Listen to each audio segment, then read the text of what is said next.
alabarle la magnificencia de su firmamento, alabarle por sus proezas, alabarle conforme a la muchedumbre de su grandeza, alabarle a son de bocina, alabarle con salterio y arpa, con pandero y danza, con cuerdas y flautas, alabarle con símbolos resonantes, alabarle con símbolos de júbilo. Todo lo que respira, alabe a Jehová. Aleluya. Oh sí, Dios, te alabamos, Señor, al alzar delante de su presencia. Su amor es que nos sustenta. Él es Dios, Él es quien resucitó. Al alzar a Dios vamos a adorar. Su amor hay que celebrar. Él es Dios, Él es quien resucitó. Al alzar a Dios vamos a adorar. Su amor hay que celebrar. Él es Dios, Él es quien resucitó. Al alzar, oh, oh, oh, oh, oh, al alzar, oh, oh, oh, oh, oh, al alzar. Aleluya. Gloria a Dios. Señor Jesús, te alabamos, oh Dios. Exaltamos tu nombre, oh Dios. Bienvenido Espíritu Santo. Bienvenido Espíritu de Dios. Te alabamos, te exaltamos, te honramos. Te damos honor, te damos gloria, alabanza. Porque sé que estás aquí y en esta hora venimos delante de tu presencia, presentando este servicio, presentando la predicación del labio de nuestro predicador. Lo presentamos, lo cubrimos con tu sangre. Habla Señor a través de su vida. En el nombre de Jesús te lo pido y te doy las gracias, Señor.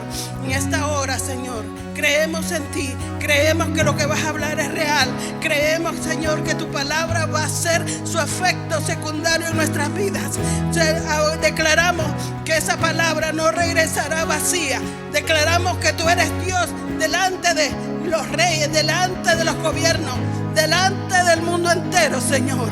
En esta hora, Padre, solicitamos tu ayuda, solicitamos tu perdón, solicitamos, Señor, que abra los sentidos espirituales. Solicitamos, Señor, que tu presencia se haga latente en este lugar, que tu presencia nos llene, nos inunde, Señor, y que esta palabra, Señor, sea la medicina que dice tu palabra, la medicina para nuestro cuerpo. En el nombre de Jesús, Señor, necesitamos de ti. Delante de tu presencia estamos, cartas abiertas, y pedimos perdón si te hemos fallado en esta hora, y que tu palabra haga ese efecto que necesitamos en nuestros cuerpos, en nuestra vida, en nuestros ojos, en nuestros órganos vitales, Señor. Sobre todo en lo espiritual, Señor. Que se abran los cielos en esta mañana, Señor. En el nombre de Jesús te lo pedimos y te damos la gracia. Presentamos cada persona en este lugar. Que estén atentos sus oídos a lo que el Espíritu quiere decirnos. En el nombre de Jesús, gracias, Señor. Bienvenido seas, Espíritu Santo. Te agradecemos por lo que vas a hacer. En el nombre de Jesús. Amén y amén. Aleluya, gloria a Dios. Nada nos puede separar del amor de Cristo. Por difíciles que sean las circunstancias y tribulaciones, el amor del Señor es nuestra fuerza. El Espíritu Santo nos ayuda y seguimos adelante. Que Dios los bendiga, hermano. Tengo el privilegio de presentar al hermano que va a traer la palabra hoy, nuestro hermano Jorge La Luz. Amén. Jorge, hermano Jorge, con ustedes. Oh, perdón, hermanos, disculpen. Buenos días.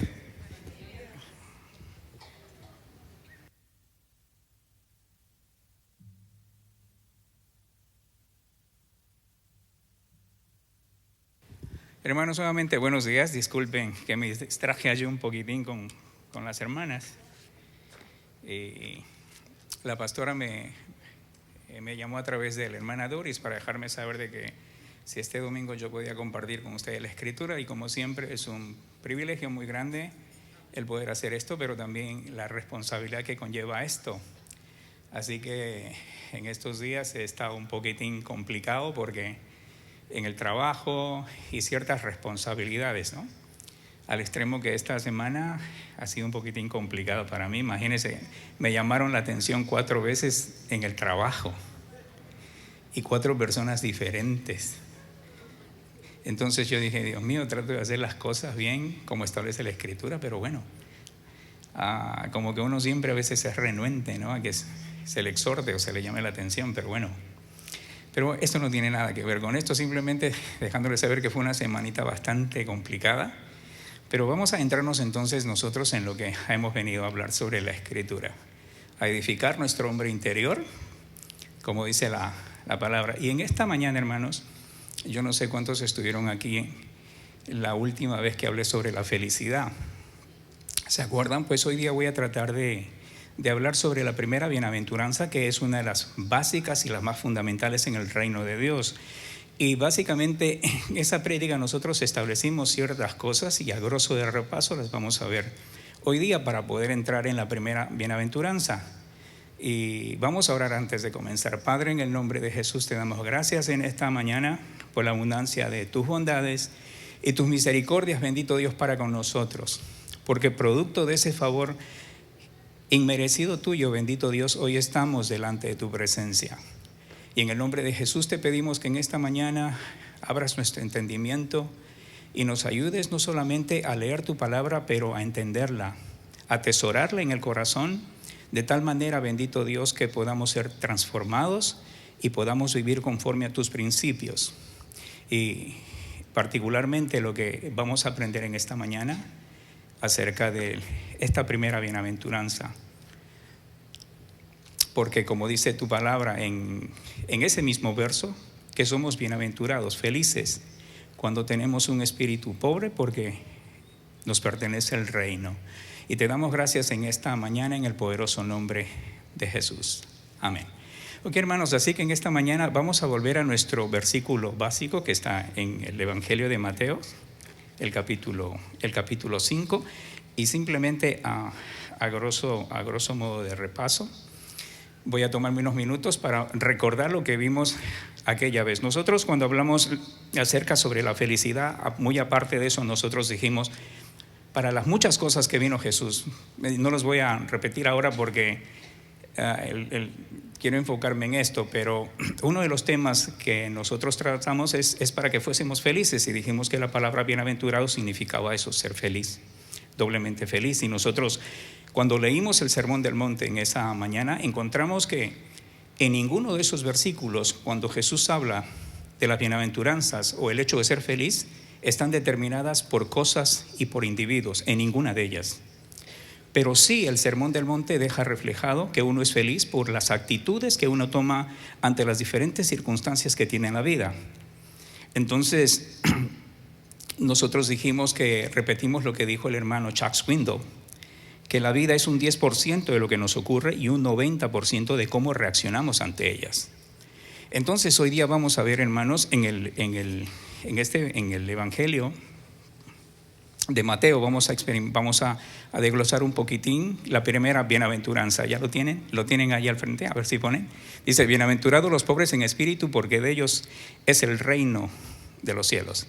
Hermanos, para entender esto un poquito, si realmente anhelamos experimentar la felicidad, como el verso lo menciona, bienaventurados, debemos no solamente entender, hermanos, lo que significa dicha expresión, pobres en espíritu, qué realmente significa, pero también qué actitudes debemos tomar para que realmente dicha confesión no sea, hermanos, una expresión vacía, carente de realidad, pero una vivencia constante y continua. Hoy estaremos viendo realmente qué significa esto de ser pobres en espíritu. ¿Ok?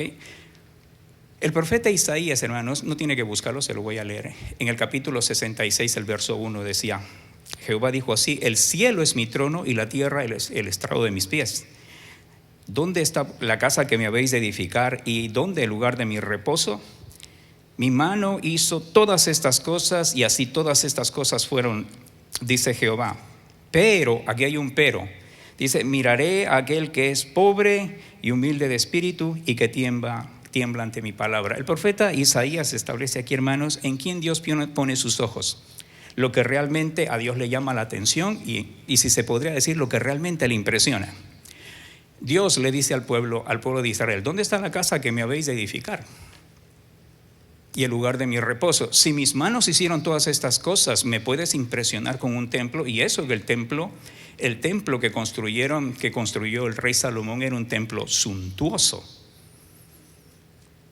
La época del rey Salomón fue la época más gloriosa en cuanto a la riqueza que experimentó el pueblo de Israel. Pero Dios dice a través del profeta, dice, pero pondré mis ojos. Dice, lo que a Dios le llama la atención, lo que a Dios le impresiona. Dice, pero miraré a aquel que es pobre y humilde de espíritu y que tiembla a mi palabra. El profeta otra vez nos deja saber dónde tiene puesto Jehová sus ojos y qué es lo que le llama la atención, muy independientemente de Mateo.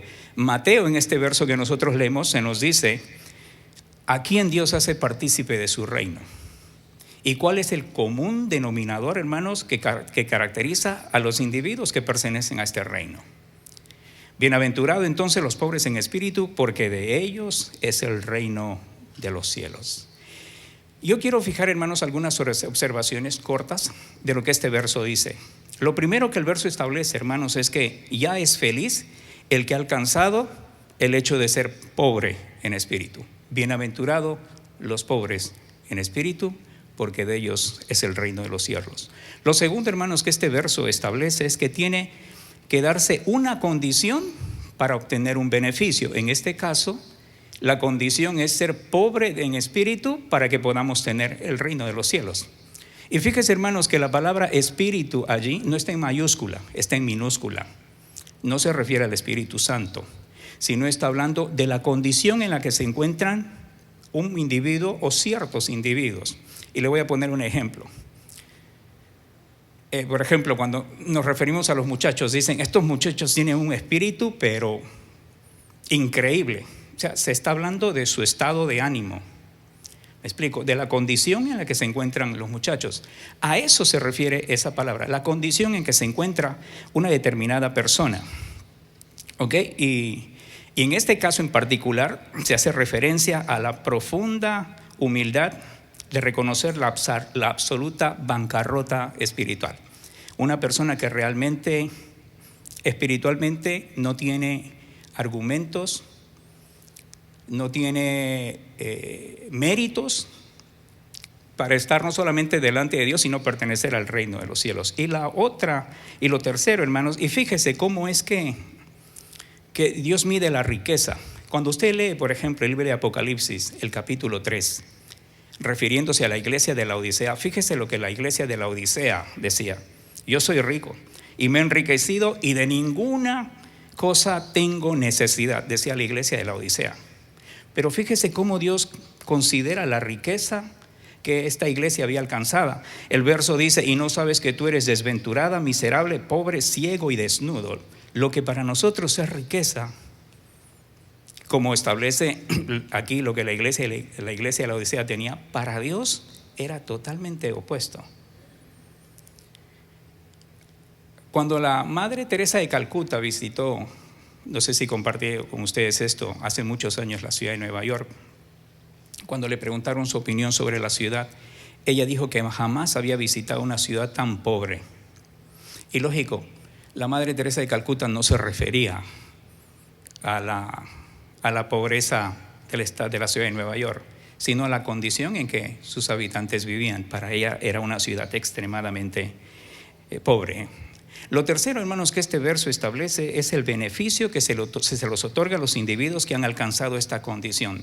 Ese beneficio de ellos es el reino de los cielos. Pero, hermanos, otra vez, antes de que se dé esa condición, antes de tener ese beneficio hay una condición. Uno tiene que ser pobre en espíritu. ¿Ok? Entonces, hermanos, en esta mañana yo quiero establecer también un paralelo entre el Evangelio de Lucas y el Evangelio de Mateo, porque Lucas también hace referencia a las bienaventuranzas. No tiene que buscarla, está en el capítulo 6. Pero Lucas en el capítulo 6, el verso 20 dice: y alzando los ojos a sus discípulos, esto está hablando Jesús, dice: bienaventurados vosotros los pobres, porque vuestro es el reino de los cielos. Lucas no dice los pobres en espíritu, pero sí dice bienaventurados los pobres. Y aquí, hermanos, hay que tener mucho cuidado, porque en mi país llegó un momento dado que, por cierto, yo soy del Perú, para los que no saben de dónde soy. La gente no quería el evangelio, porque para ellos sinónimo de ser humilde era ser extremadamente pobre y renunciaba a la riqueza. Entonces, lógico, nadie quería ser evangélico, porque uno de los principios que se enseñaba en la iglesia es que había que ser extremadamente pobre. Entonces nadie quería ser evangélico. Pero también está el otro extremo, hermanos. Después nos fuimos al otro extremo sobre la abundancia y la teología de la prosperidad. O sea, nos fuimos de un extremo al otro. Y esta teología se ha quedado mayor tiempo. Esta teología establece que si realmente eres pobre es porque tienes algún problema y que te lo tienes que arreglar, porque no es dado de que seas el hijo del rey y vivas en un estado de pobreza. Entonces nos hemos ido a los extremos, hermanos. Paradójicamente, hermanos, y cuando digo paradójicamente, esta palabra significa que rompe la lógica o el raciocinio. Explico. Paradójicamente, hermanos, cuando nosotros realmente nos empobrecemos es cuando realmente somos ricos. El evangelio es todo un contraste. En el evangelio hay que morir para vivir, ¿no? Hay que dar para recibir, hay que menguar para crecer. Es totalmente ilógico. ¿Se acuerdan? Y Pablo, cuando habla, por ejemplo, el evangelio a los griegos le dicen: Pablo, para ellos es locura el evangelio, o sea, no lo pueden ver de otra manera. Y aun cuando Pablo presenta su defensa allá en el libro de los Hechos, el gobernador de Judea, Festo, le dice: Pablo, las muchas letras te han vuelto loco. Y entonces Pablo le dice al rey Agripa, que estaba en la audiencia, le dice: yo sé que tú me crees, rey Agripa, porque tú conoces la cultura, sabes de lo que te estoy hablando. Y el rey Agripa le dice: ¿sabes qué, Pablo? Por un poco y me convences. Yo escuché decir a un predicador, y aunque suena esto jocoso, hermanos, decía que si ese hombre no ha alcanzado a llegar al reino de los cielos, en el infierno va a estar por un poquito, por un poquito, por un poquito. Me explico, hermanos. Esto es lo paradójico. Pero, hermanos, utilizo el libro de Lucas para más o menos sentar un precedente en lo que realmente, viendo la pobreza física, es lo que más o menos es la pobreza espiritual. Y realmente, hermanos, cuando llegamos a este extremo de pobreza espiritual, es que cuando realmente llegamos a un periodo de impotencia, donde no podemos hacer nada por nosotros mismos, sino que dependemos total y absolutamente de la gracia y de la bondad de Dios. Y le voy a poner un ejemplo. Dios se le presenta a Abraham. Allá no tiene que buscarlo, está en Génesis capítulo 17. Y Dios le dice a Abraham que le va a dar un hijo. Y Abraham, igual que Sara, establece ese capítulo, que se rió para adentro. ¿Y sabe por qué? Porque Abraham dice: a hombre de 100 años le has de dar hijos. Fíjese, él se está hablando internamente y luego se refiere a su esposa. Y a Sara, de 90 años, ha de concebir. Y sabe una cosa, el capítulo siguiente del Génesis, el libro 18, establece que aún a Sara le había cesado la costumbre de las damas. O sea, era imposible. Y Abraham mismo dice: ya tengo 100 años. Es imposible. Pero cuando está en un estado de impotencia es cuando Dios viene y le da el hijo. Y fíjese, hermanos, esto suena jocoso, que Abraham se tomó tan en serio aquello, que lo que Dios le dijo, que después de la muerte de Sara se volvió a casar y tuvo 6 hijos más. Y esta vez ya no dijo: a hombre de 100 tantos años le darás hijos. No. Se atrevió a creer de tal manera que cuando quedó viudo se volvió a casar y tuvo 6 hijos más. Imagínense el grado de fe que tenía Abraham. Entonces, hermanos, hoy día, no hemos entrado en el tema todavía, estaremos hablando acerca qué camino, y si es que lo hay, un camino a recorrer para alcanzar la pobreza en espíritu. O sea, la humildad. O sea, vamos a tratar de definir en esta mañana qué es la humildad de acuerdo a las Escrituras. ¿De qué manera se hace evidente esta virtud en nosotros de acuerdo a las Escrituras? Existen, hermano, en las Escrituras muchos pasajes acerca de la humildad, pero específicamente en esta mañana voy a coger el libro de Filipenses, el capítulo 2, de los versos 3 hasta el versículo 16, y hablar, hermanos, de Jesús, porque Él es nuestro ejemplo máximo en todas las enseñanzas y las áreas que conciernen a nuestra creencia, a nuestras vivencias, a todo. Por eso es que decidí tomar estos versos que hablan sobre la humildad. En estos versos se habla de la persona misma de Jesucristo, que es nuestro modelo y nuestro patrón. Así que vamos a abrir nuestras Biblias. Y ahora sí quiero que tengan abiertos, hermanos, nuestras Biblias, porque vamos a ir analizando estos versos. El Filipenses capítulo 2, verso 3 en adelante. Cuando lo tienen me dicen amén. ¿Listo, hermanos? Vamos a leer. Pero no cierre su Biblia, lo deja abierto, hermanos, porque vamos a leer las Escrituras juntos. Establece el verso 3, dice: nada hagáis por contienda o por vanagloria, antes bien con humildad, estimando cada uno a los demás como superiores a él mismo, no mirando cada uno por lo suyo propio, sino cada cual también por la de los otros. Haya pues en vosotros este sentir que hubo también en Cristo Jesús. Verso 6, el cual siendo en forma de Dios no estimó el ser igual a Dios como cosa que aferrarse, sino que se despojó a sí mismo, tomando forma de siervo, hecho semejante a los hombres, y estando en la condición de hombre se humilló a sí mismo, haciéndose obediente hasta la muerte y muerte de cruz. Por lo cual Dios también le exaltó hasta lo sumo y le dio un nombre que es sobre todo nombre, para que en el nombre de Jesús se doble toda rodilla de los que están en los cielos y en la tierra y debajo de la tierra. Verso 11, y toda lengua confiese que Jesucristo es el Señor, para gloria de Dios Padre.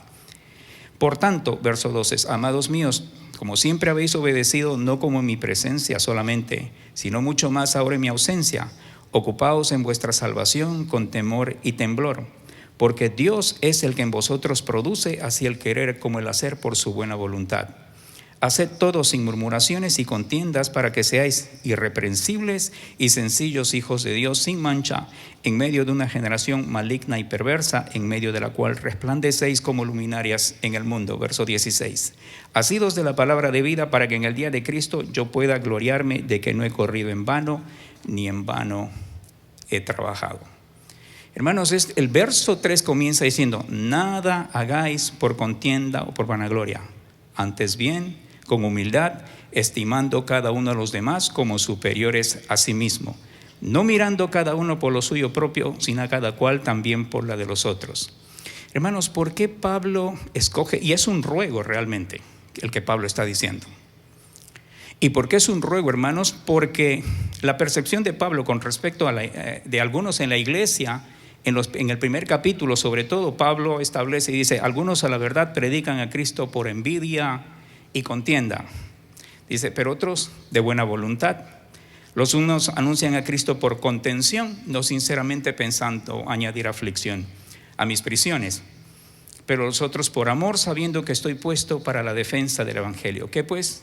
No obstante, decía Pablo, o sin embargo, de todas maneras, o por pretexto o por verdad, Cristo es anunciado, y en esto me gozo y me gozaré. Hermanos, por causa de esta triste realidad que experimentaba la iglesia, entonces Pablo en el capítulo 2, empezando en el verso 1, pero quiero empezar en el versículo 3, le ruega a la iglesia, le dice: nada hagáis por contienda o por vanagloria. Si usted se fija, hermanos, el verso 3 y el verso 14 son muy claves en esto, porque dice: nada hagáis, y el verso 14 dice: haced todo. Por un lado nos dice qué no debemos hacer, y por otro lado nos dice lo que sí debemos hacer. Dice: nada hagáis por contienda. Lo primero, que hermanos, que Pablo le dice a la iglesia que nada debe hacer es por contienda. ¿Y sabe por qué, hermanos, la contienda? Porque cuando usted lee el libro de Santiago, si no me equivoco es el capítulo 3, cuando Santiago dice, está hablando de el comportamiento nuestro. Quien es sabio y entendido entre vosotros, muestre por su buena conducta, dice, sus obras en sabia mansedumbre. Pero si tenéis celos amargos y contención en vuestros corazones, no mintáis contra la verdad. Dice, porque esta sabiduría no es la que proviene del cielo, sino que es terrenal, animal y diabólica. Y entonces establece y dice Santiago, porque donde hay celos y contención, allí hay perturbación y toda obra perversa. Lo que Pablo está diciendo a los filipenses es: nada hagáis lo primero por contienda. ¿Por qué? Porque donde hay contienda, dice Santiago, hay perturbación y toda obra perversa. Ahora, cuando usted lee el libro de Gálatas, hermanos, y todos sabemos estos versos, y manifiestas son las obras de la carne, que son adulterio, fornicación, lascivia, idolatría, hechicerías, y comienza: enemistades, pleitos, celos, iras, contiendas, y vuelve otra vez a las contiendas. En uno, ¿qué cosa? Se manifiesta perturbación y obra perversa, y en esta de Gálatas se manifiesta mundanalidad. Pero también cuando Pablo habla en 1 Corintios, el capítulo 3, se lo voy a leer, hermanos, dice, Pablo le decía a los corintios: de manera, hermanos, no pude hablarles como espirituales, sino como a carnales, como a niños en Cristo. Os di a beber leche y no vianda, porque aún no erais capaces, ni sois capaces todavía, porque sois carnales. Y Pablo dice: porque habiendo entre vosotros celos, y vuelve otra vez la palabra, contiendas y disensiones, ¿no sois carnales y andáis como hombres? En el libro de Santiago, las contiendas manifiestan ¿qué cosa? Dijimos perturbación, obra perversa. En el libro de Gálatas, las contiendas manifiestan mundanalidad, y en el libro de Primera de Crónicas manifiesta carnalidad. Y por eso es que Pablo le dice a los filipenses: nada hagáis por contienda o vanagloria. Y lo segundo que Pablo le dice a la iglesia es: ni tampoco por vanagloria. Y cuando usted divide esa palabra vanagloria, es una palabra compuesta, es gloria que es vana. Y si usted busca en cualquier diccionario, hermanos, la vanagloria no es otra cosa que alabanza desmedida que un individuo tiene de sí mismo o de sus obras, que se trasluce en soberbia y arrogancia. Pablo, por lo tanto, le dice: nada hagáis por contienda o por vanagloria. Y el verso sigue: antes bien. Esta expresión antes bien, hermanos, es una conjunción, gramaticalmente hablando, que denota contrariedad. Por el contrario sería, en otras palabras. Dice: antes bien, con humildad. Dice: estimando cada uno a los demás como superiores al mismo. Aquí podemos establecer ya un primer principio, hermanos, que lo que se antepone a la humildad es ¿qué cosa? La contienda y la vanagloria. Pero también este verso establece humildad. ¿Qué es lo que hace la persona humilde? Dice: estima a los demás como superiores a él mismo. En la versión en inglés, en la Christian Standard Bible, dice: considera a los otros más importantes que a sí mismo. Entonces, hermanos, ¿qué es lo que refleja entonces en estos versos la humildad? Estima a los demás como superiores al mismo, considera a otros como más importantes que sí mismo, valora a otros por encima de sí mismo. Hermanos, esto teóricamente suena sencillo. Pero ¿cómo llegamos a esto, hermanos? Al hecho de estimar o valorar a otros como superiores o más importantes que nosotros. ¿Cómo llegamos a este punto? Porque se trata más que una simple confesión o de recitar el versículo bíblico. Y en esto, hermanos, estamos en una escuela que vamos a durar toda una vida. Si no, hermanos, fíjese cómo es en el tráfico. Todos los días en Miami, usted fíjese lo agresivo que a veces nos comportamos manejando los carros y queremos tirarnos adelante. No nos gusta estar atrás, siempre queremos estar adelante. Ya casi no tenemos cortesía. Yo visité hace muchos años a mi hermano en Virginia y el tráfico en aquel entonces era más lento. Yo me quedé sorprendido porque ahí la gente paraba y me dejaba pasar. Aquí en Miami no se ve eso, o es difícil. Esa actitud dice mucho de lo que nosotros en el fondo somos como personas. O cuando comienzan. Y a veces son tan agresivos, hermanos, que se le tiran delante y tienen toda la razón, que le sacan el dedo y comienzan a hacer, imagínense. Entonces, hermanos, eso es lo que realmente refleja. Ahora, para responder esta pregunta, hermanos, ¿cómo considero yo a los demás? Hermanos, yo Voy a irme al libro de los Romanos. Y estos son unos versos que nosotros los sabemos de memoria. Sobre todo el Romanos capítulo 12, los versos 1 y 2. Que lo sabemos de memoria. Pero casi poca o ninguna importancia le damos al versículo 3. Y esto para mí fue revelador, hermanos. Y se lo voy a... Aquí hay en los primeros 2 versos hay una percepción generalizada que el apóstol Pablo establece. Dice, y es lo que yo siempre percibí. Y es más, estos versículos también los tengo yo en la memoria. Entonces, Romanos capítulo 12 dice, así que hermanos, os ruego por las misericordias de Dios que presentéis vuestros cuerpos en sacrificio vivo, santo, agradable a Dios. No os conforméis a este siglo, sino transformaos por medio de la renovación de vuestro entendimiento. Dice, y si usted se da cuenta, la palabra transformaos está en plural. Por medio de la renovación de vuestro entendimiento, para que comprobéis, otra vez está en plural, cuál sea la buena voluntad de Dios agradable y perfecta. Si usted se da cuenta, esos versos están en plural. Pero fíjese, hermanos, es más, la Nueva Traducción Viviente, porque aquí fue cuando yo abrí los ojos, hermanos, la Nueva Traducción Viviente dice, entonces aprenderás a conocer la voluntad de Dios para ti, que es buena, agradable y perfecta. Ya no está pluralizado, está singularizado. Ahora, fíjese, hermanos, lo que dice el verso 3. Dice, digo pues por la gracia que me es dada a cada cual que está entre vosotros, que no tenga, fíjese lo que dice allí, hermano, si tiene su Biblia mucho mejor, que no tenga, dice, más alto concepto de sí del que deba de tener, sino que piense de sí con cordura. El verso 2, hermanos, nos habla de transformación. Y el verso 3 yo le pregunto, hermano, ¿qué es lo primero que Dios cambia en este proceso de transformación que Dios tiene con respecto a mi vida y a la vida suya? ¿Qué es lo primero que Dios cambia en mi vida? Y fíjese, voy a formular otra vez esta pregunta, ¿ok? No estoy preguntando, hermanos, o sea, ¿qué no debemos tener? Lo hago en forma singular. ¿Qué yo no debo tener de acuerdo al verso? Más alto concepto. Lo primero que Dios en este proceso de transformación y cambia es la opinión que yo debo de tener acerca de mí mismo. Yo debo de pensar de manera diferente. Y si usted sigue leyendo los versos, hermanos, usted se da cuenta que tiene que ver los versos siguientes. Déjenme ver si los tengo aquí.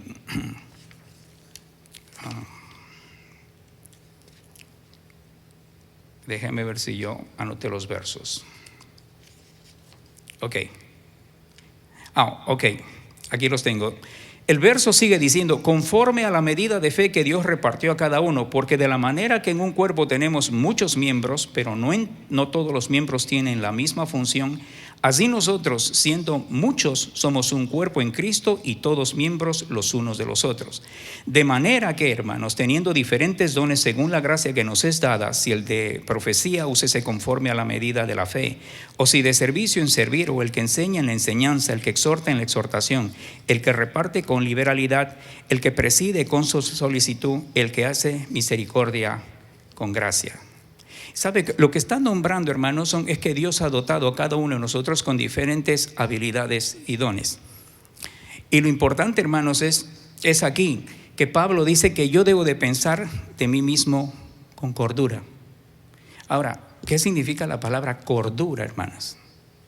La palabra cordura, hermanos, tiene un origen etimológico y proviene del latín cordia, y a su vez de la raíz griega cordia. Ambas palabras se relacionan con el término del corazón. En la antigua Grecia, hermanos, el corazón era considerado el órgano donde residían las emociones y la mente. Para los romanos, hermanos, la palabra cordia o corazón se asociaba con la misma idea, refiriéndose al corazón como el centro de las emociones y la sabiduría. Con el tiempo, hermanos, esta palabra llegó a significar cordura. Se transformó en cordura en el idioma español.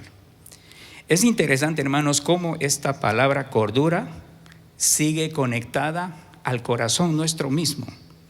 remarcando lo importante de nuestra inteligencia emocional y la estabilidad interna en nuestra vida cotidiana.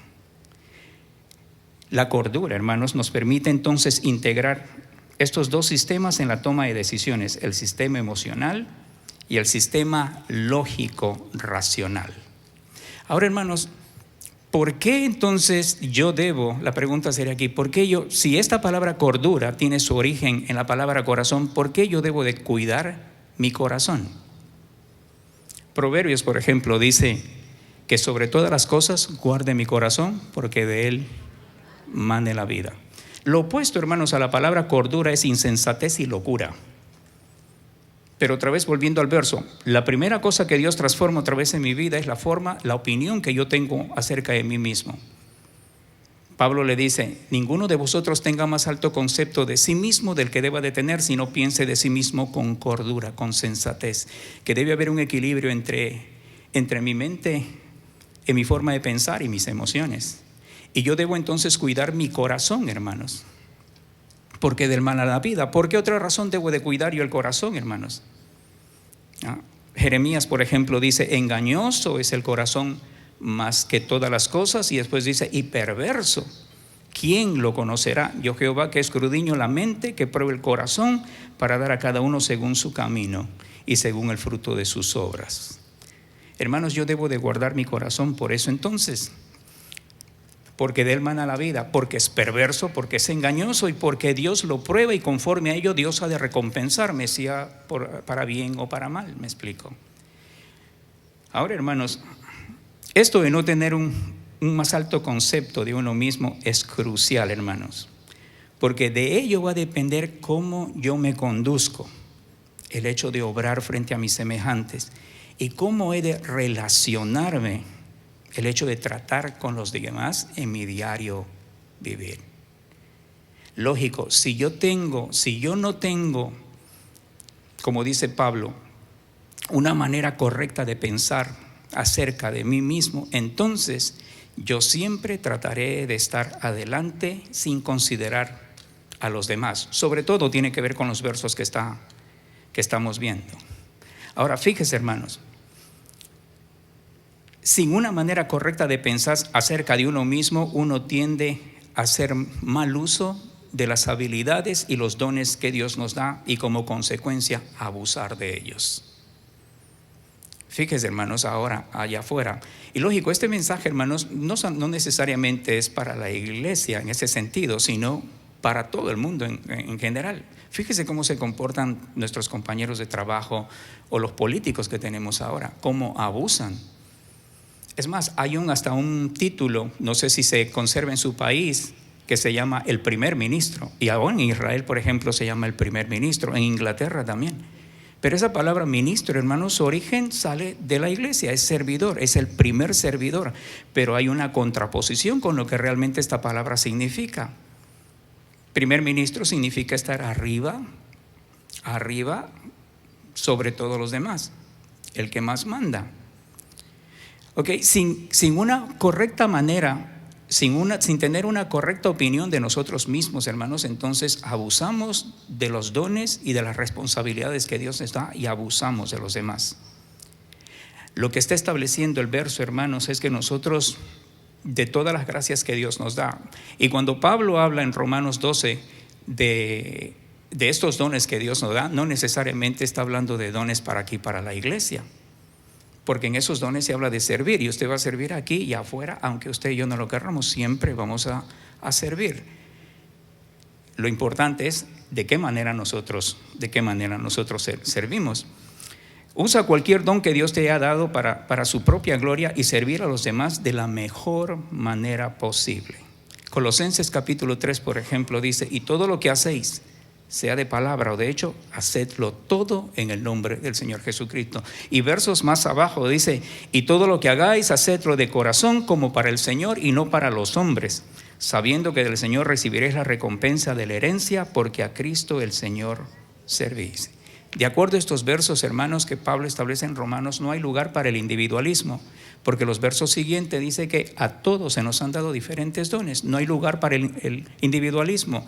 O sea, no hay aquí el hecho, como se suele decir, la última Coca-Cola en el desierto. Tampoco hay lugar para el protagonismo. Y tampoco para la mediocridad, porque cuando usted lee esos versos, y voy a leer otros versos de estas versiones, el verso dice: si te han dado un don, hazlo bien, con excelencia. O sea, Dios nos ha llamado a vivir en esos niveles, a tener una opinión correcta de mí mismo, para no abusar de los dones o de las virtudes o de las herramientas que Dios me da, pero también me hace responsable de ellas, de usarlas de la mejor manera posible y darles no solamente un uso correcto, sino un uso excelente. Por ejemplo, fíjese lo que dice en la Nueva Traducción Viviente, estos mismos versos. Dice: en su gracia Dios nos ha dado diferentes dones para hacer ciertas cosas bien.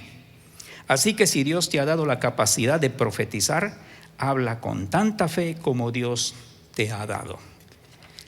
Otra versión dice: todos tenemos diferentes dones que Dios nos ha dado por medio de su favor amoroso. Debemos usarlo. Esa es la Nueva Versión de Vida. O sea, cuando dice debemos, hermanos, es que no tengo alternativa. Es ¿qué cosa? Es un mandato, es imperativo, debo de hacerlo.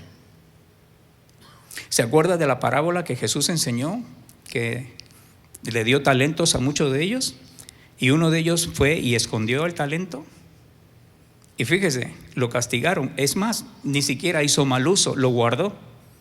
Pero al final Jesús utiliza calificativos muy duros para esa persona: siervo malo e infiel. Debiste al menos puesto en el banco para que cuando yo regresara recibiese los intereses. O sea, su pecado no fue no haber hecho uso de lo que se le dio. Por lo tanto, hermanos, debemos usarlos. Entonces el otro verso dice: si tu don es de servir a los demás, sírvelos bien. Si eres profesor, enseña bien.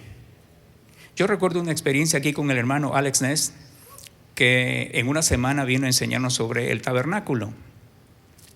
Y entonces, hermanos, habíamos pocos aquí en la clase, éramos como 5 personas, pero el hermano Alex Ness venía de un trasfondo militar. Había sido piloto de la Fuerza Aérea Canadiense, un hombre muy disciplinado. Los militares suelen ser muy disciplinados.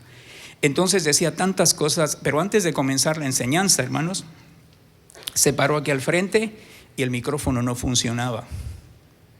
Y entonces vino el hermano, y el hermano Alex Ness le dijo: perdone que le haga una pregunta, ¿usted está encargado del sistema de sonido? Y él dijo: sí, pastor. Y entonces él dijo: pues haga su trabajo bien. Y eso, hicimos nosotros. Entonces empezó a explicar sobre el tabernáculo. Y entonces yo tomando notas, y entonces él me dice: por favor, pare de escribir y preste atención. Y entonces él sigue, y entonces él me vuelve a pescar escribiendo.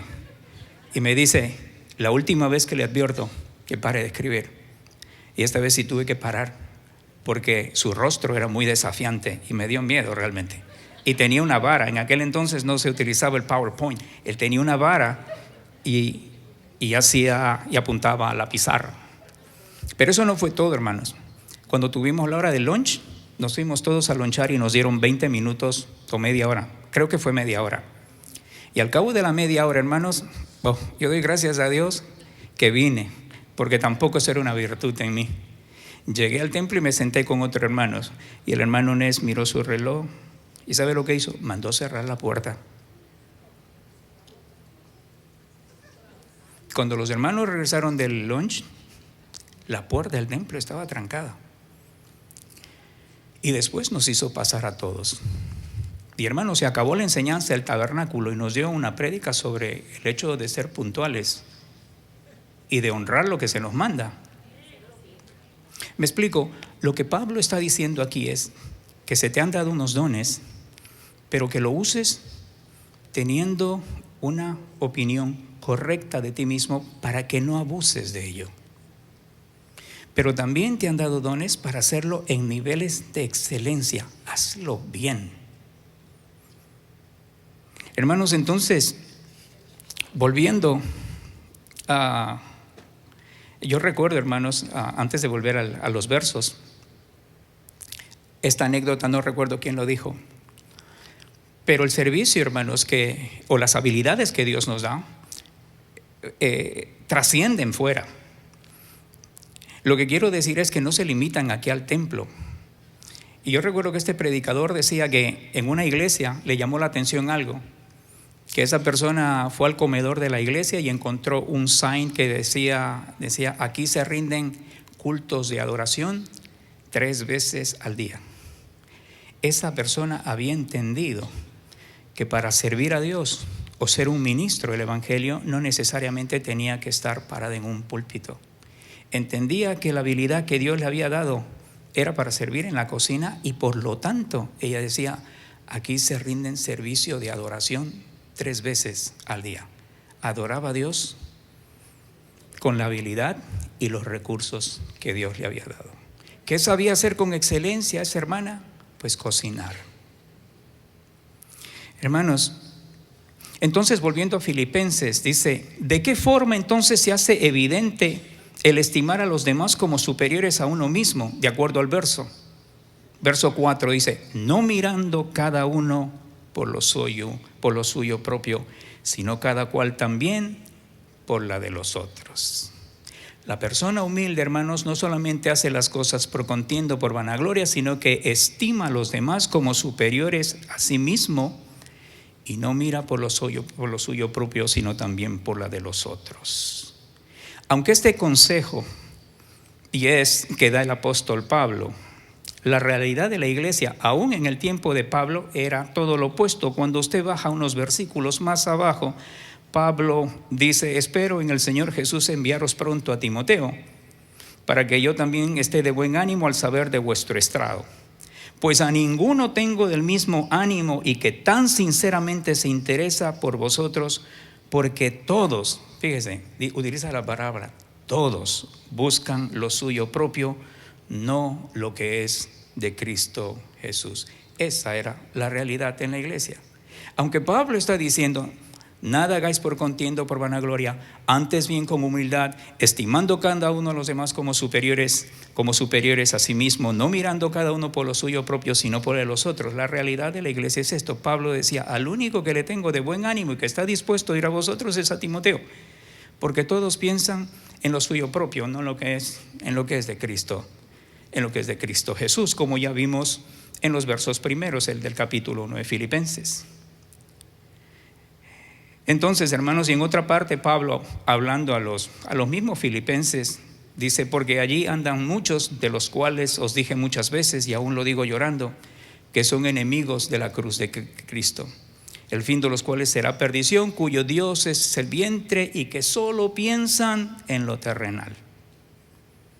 O sea, la mente totalmente, y ojo, está hablando a cristianos. Entonces, hermanos, ¿cómo llegamos a esto de ser humildes? ¿Qué tengo que hacer o qué tenemos que hacer? Bueno, hermanos, el verso siguiente nos habla de Jesucristo. Versos 5 en adelante. El modelo aquí es Jesucristo. Vamos a ver entonces a través de estos versos cómo llegamos, hermanos, al hecho de ser verdaderamente humildes, para que el tema otra vez que estamos hablando de las bienaventuranzas y ser felices, pues sea una vivencia constante y continua en nosotros. Dice el verso 5, haya pues en vosotros este sentir que hubo también en Cristo Jesús. Dice, el cual siendo en forma de Dios no estimó el ser igual a Dios como cosa que aferrarse. Fíjense, hermanos, lo que dice, que no estimó el ser igual a Dios como cosa a que aferrarse. Hermanos, lo primero que el verso está estableciendo es que el camino a la humildad es no estar aferrado a nada ni a nadie. Y después, cuando usted sigue leyendo el verso, pero lo vamos a seguir leyendo más adelante, el verso establece que siendo en forma de Dios no estimó el ser igual a Dios como cosa a que aferrarse. Cuando Dios llamó a Abraham, hermanos, Abraham le dijo, vete, lo primero que le dijo es de tu tierra y de tu parentela y de la casa de tu padre. Abraham, y sabe una cosa, hermanos, este fue el primer sacrificio que Abraham hizo, porque en la cultura familiar en el Mediterráneo, en el tiempo de Abraham, y hasta aún ahora hay, y aún en el tiempo de Jesús, es que el hijo mayor vivía en la casa con papá. Al extremo que Jesús dijo que Él se fue a preparar lugar para nosotros allá en la casa de su padre. En la casa de mi padre, dijo, muchas moradas hay. Voy pues a preparar lugar para vosotros, para que donde yo estéis, vosotros también estéis. O sea, culturalmente, el primer sacrificio, hermanos, que Abraham tuvo que rendir es ¿qué cosa? Irse de su tierra. Lo primero que Dios le dijo, vete de tu tierra. Tenía que desprenderse de algo físico, algo material. Pero después Dios no se contiene allí y le dice, sino de tu parentela y de la casa de tu padre. Y le dice, a una tierra que te voy a mostrar, ni siquiera le dice dónde ir. Y ese fue el primer sacrificio que Abraham tuvo que hacer. Abraham no se había aferrado, ¿qué cosa? Ni a su tierra, ni a la casa de su padre, ni a su parentela. Dejó de ir, ¿qué cosa? ¿Se acuerdan lo que nosotros dijimos en el Sermón del Monte? Que la felicidad nuestra no está determinada ni por cosas ni por individuos. No hay un solo verso en el Sermón del Monte de Jesús que se refieran a cosas o a individuos. Y yo les dije una vez, si una persona, por ejemplo, quiere casarse para ser feliz, se equivoca, porque nadie le puede hacer a usted feliz. Si una persona, hermanos, pretende volverse rico pensando que cuando sea rico va a ser feliz, la riqueza no le va a hacer feliz. Eso lo vimos en la última vez que hablé yo con este tema. Y es totalmente paradójico, hermanos, que la gente que llega a tener un estatus de riqueza, de reconocimiento, de posición, al final muchas veces se quita la vida. Dice, ¿cómo puede pasar eso? Si en el fondo todos nosotros queremos llegar allí, a tener posición, riqueza, reconocimiento y todo eso. Es totalmente antagónico. Abraham no se aferró a eso. Y voy a contemporaneizar un poquito más, hermanos, el sueño americano que nosotros tenemos. O sea, ¿de dónde salió el sueño americano, hermanos? La frase, lo busqué, hermanos, la frase del sueño americano fue acuñada por el historiador James Truslove Adams en su libro American Epic, publicada en 1931. En ese momento la frase aludía a la capacidad de los ciudadanos de obtener una vida próspera únicamente con base en su trabajo y en su esfuerzo personal. Hermanos, ¿estoy diciendo que es malo tener el sueño americano? No, no es malo. Y para ilustrarles esto, hermanos, voy a contarles el testimonio del hermano Rudy Girón, que un día predicó aquí en este púlpito. Yo estuve sentado allí escuchando lo que dijo el hermano Rudy Girón. El hermano Rudy Girón es presidente de Comibán, de la Cooperación Misionera Iberoamérica. Es un hombre muy reconocido en el ámbito cristiano, conocido, respetado. Este hombre decía que cuando el Señor prácticamente ya él sentía de que sus años en el ministerio llegaban a su final y que necesitaba un tiempo de reposo, se vino a América y se compró su casa, una casa bonita en California, porque sus hijos estaban estudiando aquí en Estados Unidos. Y después, al poco tiempo que compra la casa, el Señor le dice, Rudy, te vas para Rusia.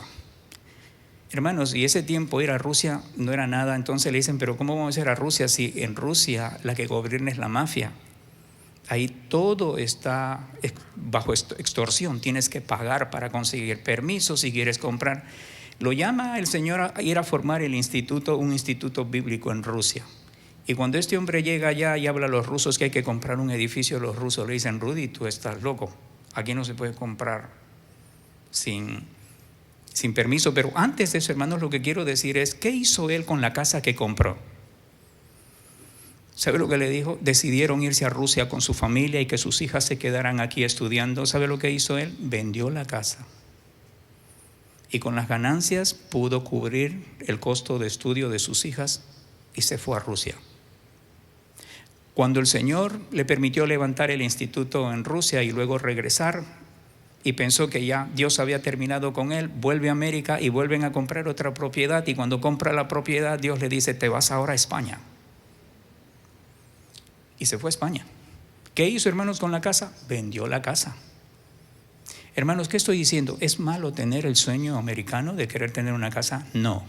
El problema es que cuando Dios me llama a hacer algo, mi casa me aferra. No, Señor, tengo un mortgage y por los próximos 30 o 40 años no estoy disponible. Tengo que trabajar para pagar este mortgage. El hermano Rudy Girón dijo, bueno, vendo la casa, y se fue. Hermanos, cuando hubo la época de inflación aquí, ¿se acuerda que se valorizaron sobre extrema las propiedades? Hermanos, a mí me ofrecieron casi $1 millón por mi casa. ¿Y sabe qué? Yo dije no, porque si me dan $1 millón, yo no puedo comprar una casa como esta por ese mismo precio. Así que, ¿sabe una cosa? Un par de años después, los precios se volvieron a estabilizar, hermanos, y me dolió en el corazón porque mucha gente que había pagado $1 millón por esas propiedades entregaron al banco diciendo, no vamos a pagar $1 millón porque ahora cuestan menos. Hermanos, si yo lo hubiese vendido sin saber que esto tenía que ocurrir, y yo hubiese tenido $1 millón, hubiese podido comprar quizás mi misma casa, pagarla y quedarme con dinero en el bolsillo. Pero me aferré a eso. Mi padre solía decir, si le vas a ganar dinero, véndelo. Esa era su filosofía. Mi padre no se aferraba a nada. Estoy poniendo un ejemplo, no estoy diciendo que hay que hacer lo que mi papá hacía, simplemente esto es muy entre paréntesis, no lo dice la Escritura, como decía Pablo, esto lo digo yo. Pero hermanos, no se aferró a nada. Entonces, ¿qué le quiero decir con esto, con el sueño americano? Hermanos, sí, puede usted comprar su casa, pero si Dios le llama a una labor específica, no deje que una propiedad, ni aún, como escuché decir un predicador, primero dijo, Señor, mis hijos están muy pequeños, cuando crezcan. Y cuando los hijos crecieron, dijo, ¿y? Dijo, no, ahora están los nietos. Cuando los nietos envejeció y nunca salió. El verso 5 que dice, haya pues en vosotros esta misma manera de pensar que hubo en Cristo Jesús, el cual siendo en forma de Dios no escogió su divinidad como cosa que aferrarse. Y el verso dice, sino que se despojó a sí mismo. Esa palabra despojarse, hermanos, es entregarlo todo. En el Instituto Bíblico se suele hablar sobre la kenosis de Cristo, el hecho de vaciarse por completo. A mí me gustaría compartir con ustedes de qué se vació Cristo, pero es muy largo eso y no hay tiempo. Pero una cosa sí le voy a decir acerca de Jesús, que Jesús no dejó de ser Dios, pero operó aquí mientras vivió en la tierra bajo la dirección y la guianza del Espíritu Santo. Tenía un conocimiento limitado, no lo sabía todo, se cansaba como cualquier otro ser humano, tenía hambre, se limitó, pero no dejó de ser Dios. Él se vació por completo. Entonces la Escritura dice, tomando forma de siervo. Es más, hermanos, permítame decirles, la nueva versión internacional dice, rather he made himself nothing. Se hizo nada. En nuestra versión suena más, se despojó a sí mismo, dice, pero en la versión en inglesa dice, rather he made himself nothing, se volvió nada. By taking the very nature of a servant. Pero el verso dice, tomando forma de siervo, hecho semejante a los hombres. Hermanos, cuando dice que se tomó como siervo, se volvió siervo, la traducción de la palabra siervo en el griego es esclavo, doulos. En nuestras versiones, Jesucristo se volvió un esclavo. Dice, hecho semejante a los hombres. Y cuando dice hecho semejante a los hombres, hermanos, Jesucristo se humilló, no para venir a ser un mortal, por ejemplo, de príncipe o de rey, al menos, sino vino a ser, tomó forma de un esclavo. En Roma, hermanos, en el tiempo de Roma se clasificaban los esclavos. Si eran fuertes, solían ser llevados a ponerlos para remar sus barcos, y de ahí solo salían cuando morían. O los ponían a romper piedras, a picar piedras para construir las carreteras. Si eran más frágiles o tenían cierta educación, entonces los llevaban para las casas. Pero dice el verso otra vez, sino que se despojó a sí mismo tomando forma de siervo, hechos semejantes a los esclavos. Sería la traducción más correcta. Y hago aquí un paréntesis, hermanos. Y aquí, hermanos, voy a decir a todos, ¿no? Si, hermanos, si usted piensa que usted no ha tenido un llamado, no tiene un ministerio, esta mañana usted va a salir por esas puertas sabiendo que usted ha sido llamado a un ministerio.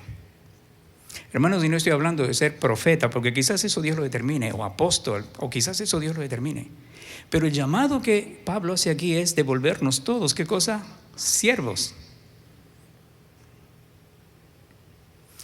Hermanos, escuchen lo que Jesús decía, hablando a sus discípulos, en Mateo capítulo 20. Entonces Jesús llamando dijo: ¿sabéis que los gobernantes de las naciones se enseñorearán de ellas y los que son grandes ejercerán potestad sobre ellas? Mas entre vosotros no será así, sino el que quiere hacerse grande entre vosotros será vuestro servidor, y el que quiera ser el primero entre vosotros será vuestro siervo. Jesús, en el capítulo 13 de Juan, Jesús, antes de ir a la cruz, hermanos, lo que hace, y todos conocemos esta historia, se remangó las mangas, cogió un lebrillo y una toalla y empezó a lavar el pie de sus discípulos. Fíjese, es el último evento que Jesús iba a pasar con todos sus discípulos juntos, y quiere dejar en la mente de ellos lo que realmente, el motivo real por el que Jesús ha venido a este mundo. Y Pedro le dice: no, Señor, ¿tú me vas a lavar a mí los pies? No. Y Jesús le dice: Pedro, si yo no te lavo los pies, tú no tienes parte conmigo. Y Pedro, como siempre de abusado, dice: no, Señor, báñame entonces. Y entonces Jesús le dice: no, los que están limpios, limpios están. Entonces, hermanos, ¿sabe quién era el que lavaba los pies en el tiempo de Jesús? No era una tarea nada agradable, era un esclavo. Es más, un fariseo invita a almorzar a Jesús a su casa, y se llama Simón, y entra una mujer y se tira a los pies de Jesús y comienza a enjugar sus pies. Y Simón, al ver esto, dice: diciéndose para sí mismo, si fuese profeta sabía qué clase de mujer le está tocando. Y la Biblia dice que era una pecadora. Y antes de que Simón terminara el pensamiento, Jesús le dice: Simón, una cosa tengo que decirte. Y le pone la enseñanza y le dice: bueno, un acreedor tenía 2 deudores. Uno debía tanto y el otro debía tanto. O sea, uno debía más y el otro menos. ¿Cuál crees que de los dos ha de amar más? Y Simón dice: bueno, supongo que el que mucho se le ha perdonado. Y Jesús le dice: correctamente has juzgado. Pero te voy a decir una cosa. Yo entré a tu casa y ni siquiera me ofreciste agua para mis pies. Esta mujer, desde que ha entrado, no ha dejado de enjugar mis pies. No me diste beso, y esta mujer no ha cesado de besarme los pies. El trabajo, hermanos, de un esclavo era ese: lavar los pies. Y Jesús deja impregnado en la mente de sus discípulos en la última cena el motivo real, muy allá de ir a la cruz, el hecho, la razón principal por la que la iglesia o nosotros, sus seguidores, vivimos o estamos en esto. Entonces, y el verso 8 dice: y estando en la condición de hombre, se humilló a sí mismo, haciéndose obediente hasta la muerte y muertes de cruz. Hermanos, si usted ve el orden del verso, nosotros nos rendimos por completo nuestra voluntad para volvernos siervos. Y nos humillamos voluntariamente, hermanos, para volvernos siervos extremadamente obedientes. Porque fíjese lo que el verso establece: y estando en la condición de hombre, se humilló a sí mismo, haciéndose obediente y hasta la muerte y la muerte de cruz. El libro de Hebreos, por ejemplo, hablando de Jesús, dijo que en los días de su carne, ofreciendo ruegos y súplicas a aquel que lo podía librar de la muerte, dice, fue oído a causa de su temor reverente. Y aunque fue hijo, dice, aprendió la obediencia. Y vino a ser autor de eterna salvación para aquellos, no dice que creen, aunque esto esté implícito, sino para los que le obedecen. Jesucristo tuvo que aprender a obedecer. Ahora, hermanos, voy a tratar de recitar este verso, hermanos, pero de la forma de atrás para adelante. Fíjese, hermanos, no se da la obediencia completa en nosotros si primero no nos volvemos humildes. Dice, y estando en la condición de hombre, se humilló a sí mismo, haciéndose obediente. O sea, no existe la obediencia total si primero no nos volvemos humildes. Y no nos volvemos humildes, hermanos, si primero no nos hemos vaciado por completo. Y ahora, hermanos, y no podemos vaciarnos a nosotros mismos si estoy aferrado a alguien o a algo. Entonces, hermanos,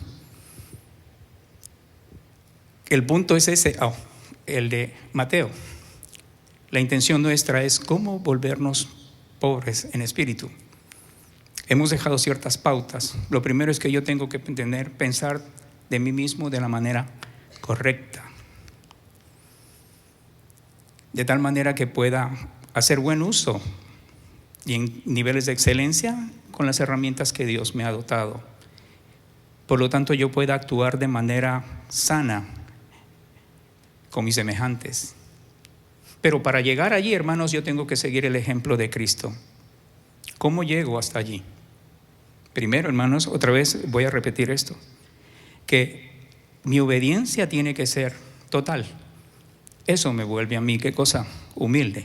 Y yo no puedo volverme humilde si no termino de despojarme por completo de todo. Y yo no puedo despojarme por completo cuando tengo algo o alguien a que aferrarme. Entonces, hermanos, ya vamos terminando con esto. El verso dice, por lo cual, o debido a ello, por lo que Jesús hizo. El verso 9 dice, Dios también le exaltó hasta lo sumo y le dio un nombre que es sobre todo nombre, para que en el nombre de Jesús se doble toda rodilla de los que están en los cielos y en la tierra y debajo de la tierra, y toda lengua confiese que Jesucristo es el Señor, para gloria de Dios Padre. Verso 14, Pablo dice, haced todo sin murmuraciones y contiendas. Pablo comienza diciendo, nada hagáis por contienda o por vanagloria. Pero aquí dice, haz todo sin murmuraciones, y vuelve a nombrar las contiendas. Sin murmuraciones y contiendas. ¿Cuál es el objetivo de esto? Dice, para que seáis irreprensibles y sencillos, hijos de Dios, sin mancha en medio de una generación maligna y perversa, en medio de la cual resplandecéis como luminarias en el mundo, asidos de la palabra de vida. Hermanos, si usted se va al capítulo 3 de Filipenses, Pablo es una réplica fiel del modelo original de Cristo. Fíjese lo que Pablo decía. Pablo decía en Filipenses capítulo 3, dice, si alguno piensa que tiene de qué confiar en la carne, yo más, circuncidado al 8º día, del linaje de Israel, de la tribu de Benjamín, hebreo de hebreos, en cuanto a la ley fariseos, en cuanto a celo perseguidor de la iglesia, y en cuanto a la justicia, que es en cuanto a la ley, irreprensible. Ese era el currículum de Pablo. Venía y descendía desde la misma pueblo escogido por Dios, era parte del pacto, era un hombre educado, tenía reputación, tenía nombre, tenía todo. Pero el verso 7 dice, pero cuantas cosas para mí eran ganancia, las he estimado como pérdida por amor a Cristo. Fíjese. Y después dice, y ciertamente, o sea, al presente, dice, aún estimo todas las cosas como pérdidas por la excelencia del conocimiento de Cristo Jesús, mi Señor, por amor del cual lo he perdido todo y lo tengo por estiércol. ¿Se da cuenta? El capítulo 2 es cómo Cristo se vació, y en el capítulo 3 Pablo es la réplica exacta de lo que es Cristo. Hermanos, concluyo con esto. Lo paradójico del reino de Dios, hermanos, como les dije al principio, es que hay que morir para vivir, perder para ganar, dar para recibir, menguar para crecer, bajar para ser exaltado. En esta mañana, hermanos,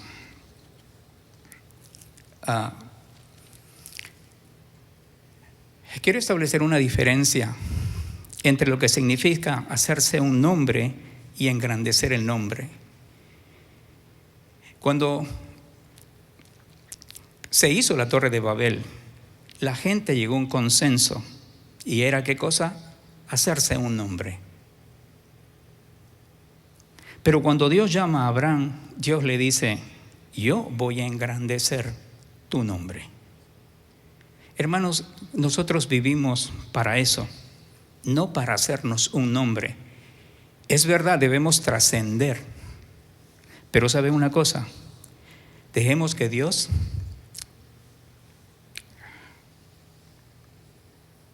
se glorifique y engrandezca su nombre a través de nuestras vidas, el tiempo que Dios pueda permitirnos vivir aquí en esta tierra. Hago un llamado en esta mañana. Si alguno no ha conocido a Jesucristo, si no ha entregado su vida a Jesucristo, si usted está por primera vez aquí en el templo y no ha entregado, y cuando digo entregar su vida a Cristo, es simplemente reconocer que usted es un pecador y que necesita el perdón de Dios. ¿Con qué objetivo? La Biblia establece: mas a todos los que le recibieron, aquellos que creen en su nombre, les dio potestad de ser llamados hijos de Dios. Si en esta mañana tú no has conocido a Jesucristo y estás aquí por primera vez, levanta tu mano para orar por ti. Bueno, creo que todos somos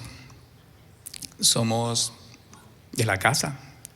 Pero también, hermanos, en esta mañana, mírese a sí mismo, hágase una introspección. Y otra vez, el punto del que venimos hablando, hermanos, porque ese es el tema que yo he continuado, es cómo podemos ser felices. Porque Jesucristo dijo otra vez, volviendo al versículo, la primera actitud que debemos de tener para ser felices es ¿qué cosa? Ser pobres en espíritu. Esta mañana hemos aprendido sus implicaciones, lo que conlleva, cómo llegamos allí. Si en esta mañana, hermanos, usted se hace una introspección y ve que tiene cosas que todavía le atan y que no ha permitido por completo, como prediqué un domingo atrás, el joven rico que se le acercó a Jesús y le dijo: todas estas cosas las he guardado de mi juventud. Y Jesús le dijo: una sola cosa te falta, una sola. Hermanos, si hay una sola cosa que nos ata, nos falta todo. Si en esta mañana usted se hace una introspección y ve, hermanos, de que todavía hay cosas que le atan y no le permiten. Y cuando digo, hermanos, servir al Señor, no necesariamente estoy hablando aquí en la iglesia. Estoy hablando allá afuera, en los dones y las habilidades y los talentos que Dios le ha permitido conseguir. De qué manera usted sirve. Si usted llega a encontrar, hermanos, que todavía tiene situaciones como esa, vamos a orar y pedirle a Dios que nos ayude. No solamente a tomar la decisión, pero ponerlo por obra, de tal manera que podamos día tras día experimentar la felicidad que Dios nos ofrece como consecuencia de llegar a esa condición, a un nivel de humildad. Padre, en el nombre de Jesús, te damos gracias en esta mañana por tu palabra eterna, que tiene el poder para sobreedificarnos, bendito Dios, que nos hace sabios. Y en esta mañana, bendito Dios, agradecidos estamos por el consejo de tu palabra. Tenemos camino que recorrer. Todavía somos a criaturas imperfectas, bendito Dios, que vamos como dijo el apóstol Pablo en el libro de Efesios, que el hombre nuevo se va renovando hasta el conocimiento pleno. Y como dice el libro de Proverbios, que el caminar del justo es como la aurora, que va en ascenso hasta que el día es completo. Padre, ayúdanos en esta mañana a atesorar aquello que hemos escuchado y nos sobreedifica, y que nos ayuda a tomar decisiones con respecto a pensar de la forma como hemos estado viviendo y cómo hemos estado actuando, no solamente aquí en la iglesia, sino con nuestros semejantes, o el llamado que tú nos has hecho o has hecho a alguno de mis hermanos. Yo ruego en el nombre de Jesús que tu Espíritu Santo, bendito Dios, aun cuando vayamos camino a casa y todos estos días, pueda, bendito Dios,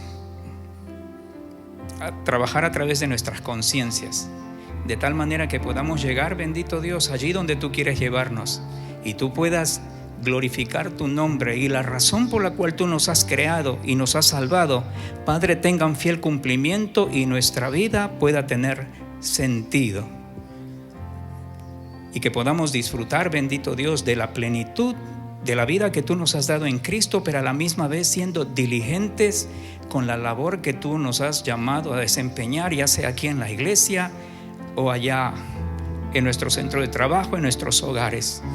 En el nombre de Jesús, Padre, yo encomiendo a tu pueblo, a tu iglesia, a tus hijos, en el poderoso nombre de Jesús. Amén. Estamos despedidos, hermanos. Dios los bendiga. Quebranta mi corazón.